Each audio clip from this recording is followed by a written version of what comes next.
radio, only smarter. I said I work for a radio station. This is the Randi Rhodes Show. I've already answered that question. Well, I don't think you have. Not to my satisfaction. Randi Rhodes. I love all your sex jokes and your dirty puns. Randi Rhodes. Winner of the Talkers Magazine Woman of the Year Award. The Randi Rhodes Show on Air America.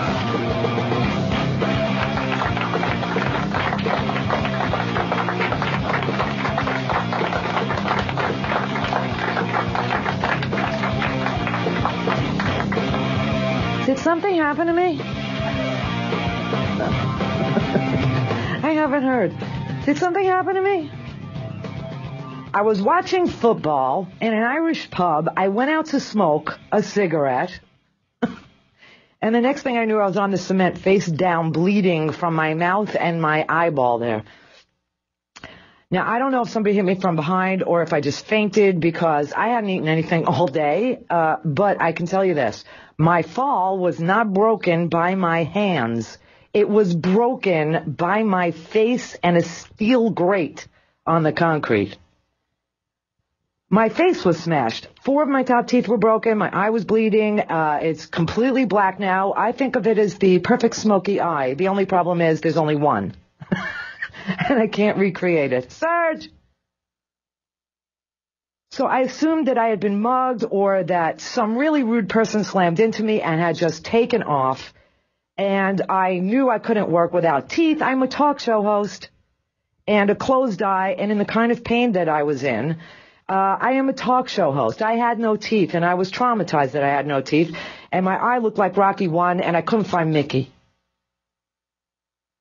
And I was in screaming pain, but I didn't know exactly how I went down so fast and so freaking hard, because this has never happened to me before. So I knew I wouldn't be on at work on Monday. This was Sunday night, and I knew I was not going to be on work on Monday. And I knew that my shift had to be covered, so I wrote a 2-sentence email to the company saying that I had been mugged and that my teeth were smashed and that I needed to go to the dentist first thing. And I didn't know quite how to explain finding myself in this condition after a really beautiful day in New York City. So when I wrote that, I thought that was the best explanation of what happened. I had just gotten home. I had just looked in the mirror. I was completely hysterical crying. I was disoriented, and I was traumatized by the pain of my face being smashed, no teeth in my head, and by looking in the mirror. And so I wrote the email just moments after I got home. I wanted to get my shift covered, and I figured, look, the doctors are going to know more about my physical condition, and I would report back on Monday after seeing doctors and finding out what the hell just happened to me. So the next morning, before I could actually go to the doctor, my ex-husband called me up and said to me, have you turned on the TV? Have you seen the news? I was like, what are you talking about? Oh, it's all over the news that you were attacked, you were brutally beaten, right-wingers had done this to you. Well, I got to tell you, I sat there, both of us were just shocked to hear that this was being said. But since I had no top teeth and a black eye and 3 doctor's appointments, I decided I was just going to go ahead and go to the doctors. And by that time, the paparazzi was downstairs waiting for me in front of my apartment. I mean, like, tons of them.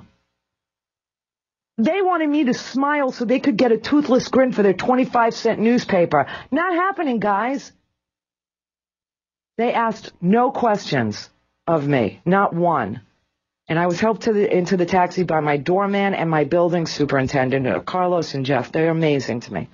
So after being checked out by several doctors, no one could conclusively find a medical reason for me just fainting, but did believe that somebody may have slammed into me from behind and took off.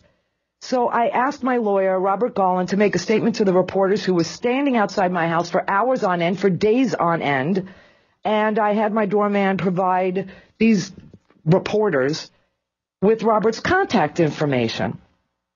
Now, some of them did contact Robert, and he gave them their statement that they wanted, that it was a traumatic event, that I didn't know what happened for sure, but that I was injured badly and that I would recover.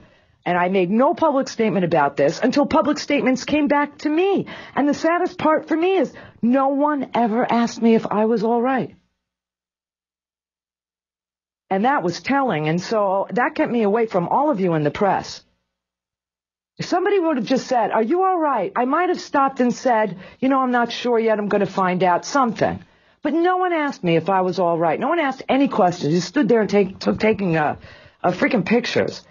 And the fact that some of you were so rude to my building staff who loves me is just disgraceful.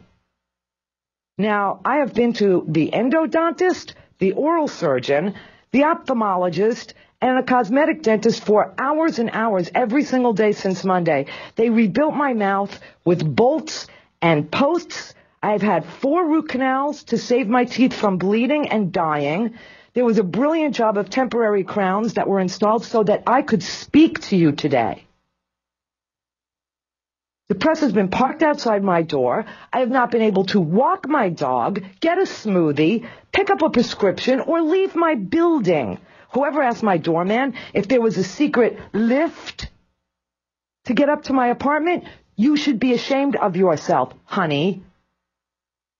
Actually asked my door, is there a secret lift where I can get up to Randy's apartment? He was like, are you kidding me, lady? Now, I don't know how or why this story grew into me being brutally beaten or attacked by Blackwater thugs. If I were attacked by Blackwater thugs, I wouldn't be here. Ask any Iraqi. But I don't know how this story became me being brutally beaten or attacked by Blackwater or conservatives marauding around New York, pubs but the truth is I was outside smoking a cigarette and I went down and I woke. When I came to, I had a smashed face.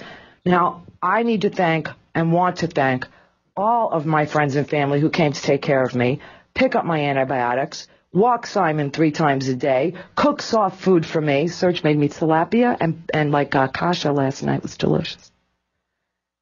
All the flowers, my God, it's overwhelming. It really is.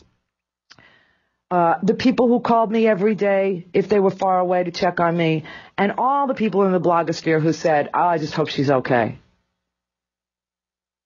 It is very painful having your face smashed, and I truly thank all of the doctors, Dr. Ehrlichman, Dr. Rosenthal, Dr. Solomon, all of these people for fixing my broken face and making sure I did not lose my eye. And I want to thank Robert Garland for coming to my house to see me, to make sure I was being taken care of. And Robert, thank you for speaking for me when I couldn't, which is an odd occurrence for a girl like me, not to be able to speak for myself. So thank you for everything. And that's it. I'm done with this. I cannot believe it, but that's it.